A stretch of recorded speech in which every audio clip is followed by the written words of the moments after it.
नमस्कार दोस्तों। मूक नायिका के एक और सफर में आपका स्वागत है। अभिनंदन है। आशा करती हूँ आप सब स्वस्थ होंगे और खुश होंगे। आज जिस नायिका की जर्नी में सुनाने जा रही हूँ, शायद भारत में उनको कम लोग जानते होंगे, पर जैसे सरदार वल्लभ भाई पटेल भारत में लौह पुरुष यानी आयरन मैन कहलाए जाते हैं, उसी तरह इजराइल की आयरन लेडी गोल्डा मायर को बोला जाता है। बात आज से 100 सवा 100 साल पहले की है। तब इज़राइल देश का अस्तित्व ही नहीं था। ज्यूस लोग दुनिया के अलग-अलग कोनों में अलग-थलग से रह रहे थे। हम सबको पता ही है कि यहूदियों को समय-समय पर धार्मिक अत्याचार और नरसंहार झेलना पड़ा था। ज्यूली ज्यूस होलोकॉस्ट और होली क्रूसेड्स उसमें से सर्वविदित हैं। चलिए बात करते हैं अपनी नायिका गोल्डा मेयर की। गोल्डा मेयर का जन्म 1898 में रशियन एम्पायर में हुआ था, जो कि वर्तमान का यूक्रेन है। 8 वर्ष की कम उम्र में उन्हें अपने परिवार के साथ न्यूयॉर्क शिफ्ट होना पड़ा, जहां उन्होंने अपनी पढ़ाई के साथ साथ फंड रेजिंग करके सोशल एक्टिविज्म की शुरुआत की। उन्होंने खेतों में काम किया, उन्होंने अध्यापन का कार्य भी किया, कम्युनिटी किचन आदि के साथ साथ वे राजनीति और जियोनिस्ट मूवमेंट की भी सक्रिय सदस्य जल्दी ही बन गई।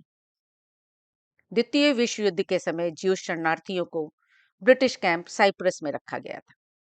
उन्हें मुक्त कराने वे साइप्रस गई और उनके अधिकारियों से मिलकर अपनी वाकपटुता के कारण शरणार्थियों को मुक्त कराने के लिए राजी किया।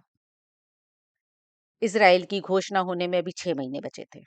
उस समय गोल्डा मेयर ने ज्यूस अमेरिकन सोसाइटी से $50 मिलियन रेज करके अपने वतन को एक बहुमूल्य सौगात दी और अपना नाम सुनहरे अक्षरों में इतिहास में दर्ज करवा लिया। घोषणा के अभी 4 दिन बाकी थे। आप इजराइल की ज्योग्राफिकल सिचुएशन देखें तो वो चारों तरफ से दुश्मनों से घिरा हुआ है। उस समय उन्होंने एक अरब महिला का रूप धारण किया और किंग अब्दुल्ला ऑफ जॉर्डन से मिलने पहुंची और उन्हें युद्ध न करने के लिए राजी करने की विनती की। किंग ऑफ जॉर्डन ने कहा, इतनी जल्दी क्या है राष्ट्र की घोषणा करने की? गोल्डा मेयर ने जवाब दिया, 2000 सालों तक हमने इंतजार किया, क्या आप अभी से जल्दी कहेंगे? आपने 7 महीने पहले वचन दिया था कि आप हम पर युद्ध नहीं करेंगे। ये एक महिला को दिया हुआ वचन था। किंग अब्दुल्ला ने कहा, हम इसे डेस्टिनी पर विश्वास करते हैं और आज हम उन 5 देशों में से एक राष्ट्र हैं जो कि अरब लीग है। गोल्डा मेयर का जवाब था, अगर युद्ध हुआ तो हम लड़ेंगे और हम जीतेंगे भी। और दोस्तों ऐसा ही हुआ। इजराइल अभी बच्चा पैदा ही हुआ था, एक दिन बाद ही ये युद्ध हुआ था, लेकिन इजराइल के जाबाज सैनिकों ने और वहां के कुशल नेतृत्व ने दुश्मनों को धूल चटा दिया, उनकी जड़ें उखाड़ दी और उसमें जीत हासिल हासिल की। 14 मई 1948 जब इजराइल की स्थापना हुई तो गोल्डा मेयर 24 में से उन एक सिग्नेटरी में थी जिन्होंने उस घोषणा पत्र पर, इंडिपेंडेंस डिक्लेरेशन पर साइन किया था। वे अपनी ऑटोबायोग्राफी में लिखती हैं कि साइन करने के बाद वे बहुत ही भावुक हुई थी और खूब रोई थी। 1949 में लेबर मिनिस्ट्री का पद संभालते हुए उन्होंने कई महत्वपूर्ण पॉलिसीज लागू की, कई महत्वपूर्ण कार्य किए। सड़कें, इमारतें, हॉस्पिटल, स्कूल, घर, कई लाख घर का निर्माण कराया और इजराइल की सूरत ही बदल दी। 1956 में इन सब के बावजूद वे तेल अवीव से मेयर का चुनाव लड़ी और वे हार गई। अब दोस्तों वे हार सिर्फ इसलिए गई थी क्योंकि वे एक महिला थी।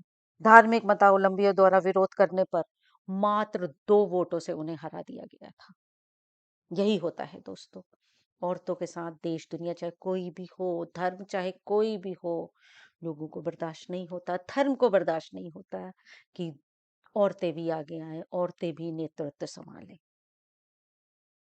1956 में फॉरेन मिनिस्टर के पद पर रहते हुए अफ्रीका के साथ उन्होंने मजबूत रिश्ते बनाए और भी देशों के साथ मजबूत रिश्ते बनाए। दोस्तों उसी समय उन पे स्वेज क्राइसिस आ गई, यानी कि सेकेंड अरब इजराइल वॉर, जिसमें उन्होंने अति महत्वपूर्ण भूमिका निभाते हुए उसे यूनाइटेड नेशन, यूनाइटेड स्टेट्स और रशिया के मध्यस्थता के साथ इसको सुलझा दिया। और दोस्तों अरब एलाइज को अपनी सेना वापस बुलानी पड़ी उस समय। दोस्तों वो उस देश के लिए अत्यंत ही खुशी का पल था। ऐसा नहीं है कि गोल्डा मेयर को विरोध का सामना न झेलना पड़े। उन्हें अपने ही संसद में, जिसे नेसेट कहते हैं, उसमें उनको बॉम्ब का शिकार होना पड़ा। वे उस बॉम्ब के अटैक में मरते मरते बची, बाल बाल बची। बात 1972 की एक दर्दनाक हादसे की है। इस हादसे ने पूरी दुनिया को हिला दिया था। जर्मन के म्यूनिक में समर ओलंपिक्स चल रहे थे। पैलेस्टाइन के कुछ आतंकवादी ग्रुप ने, जिसका नाम ब्लैक सितंबर ऑर्गेनाइजेशन था, इसराइल के 11 खिलाड़ियों को बंधक बना लिया और बेरहमी से उनका कत्ल कर दिया। ऐसे समय में गोल्डा मेयर हर खिलाड़ी के घर पर सांत्वना देने गई और उन्हें आश्वासन दिलाया, उन्हें विश्वास दिलाया कि उन्हें न्याय मिलेगा और दुश्मनों को छोड़ा नहीं जाएगा। उन्होंने इजराइल की इंटेलिजेंस एजेंसी मोसाद को आदेश दिया कि देश दुनिया के किसी भी कोने में कातिल छुपा हो, उन्हें ढूंढकर खत्म कर दो। माना कि इसमें कई वर्ष लग गए, परंतु एक एक को चुन चुन कर खत्म किया गया। जब जब कातिल मारा जाता था, वे खिलाड़ियों के परिजनों को सूचना दी जाती थी कि इतने बजे से 5 मिनट की न्यूज आप देख लेना, और जिसमें उन्हें पता चलता था कि जो उनका कातिल है अब वो मारा गया। दोस्तों ये बात कोई लोहे के जिगरा वाला व्यक्ति ही कर सकता है। योम किपुर डे यहूदियों का एक बहुत ही पवित्र दिन कहा जाता है। उस दिन को पश्चाताप दिन भी कहते हैं। उस दिन वो लोग एक दूसरे से माफी मांगते हैं, एक दूसरे के गले मिलते हैं। इस युद्ध को, जो ये योम किपुर डे में हुआ था, उसको रमादान युद्ध भी कहा जाता है, जो कि चौथी अरब इजरायली वॉर थी। दोस्तों कहते हैं कि उस समय जो इजराइल की सेना थी वो तैयार नहीं थी। सेना तैयार न होने के बावजूद 18 दिनों तक ये युद्ध चला और इस युद्ध में इजराइल की सेना ने अपने दुश्मनों को धूल चटा दी और उन्हें जीतने नहीं दिया, उन पर अपनी जीत दर्ज की। दोस्तों इस युद्ध के बाद गोल्डा मेयर काफी दुखी हो गई थी। उन्होंने इसकी जिम्मेदारी की, हमारी तैयारी अच्छी नहीं थी, इसकी जिम्मेदारी अपने ऊपर लेते हुए उन्होंने रिजाइन कर दिया और इसके बाद कोई भी महत्वपूर्ण पद नहीं संभाला। गोल्डा मेयर जैसे लोगों के दृढ़ संकल्प, मजबूत एवं कठोर निर्णयों का परिणाम है कि इजराइल आज दुनिया के सामने सबसे शक्तिशाली और सुरक्षित देशों में शामिल हो चुका है। अपने दुश्मनों को वे छोड़ता नहीं है। आज इजराइल की टेक्नोलॉजी, एजुकेशन, रिसर्च, इसमें वो इतना सक्षम है, इसकी नींव गोल्डा मेयर ने ही डाली थी। एक आत्मनिर्भर, दृढ़ संकल्पी और साइंटिफिक टेम्पर रखने वाली महिला बहुतों के लिए प्रेरणा स्रोत हो सकती है। ये कहानी गोल्डा मेयर की बस इतनी थी। दोस्तों अगर ये वीडियो पसंद आता है तो इसे लाइक और शेयर करें।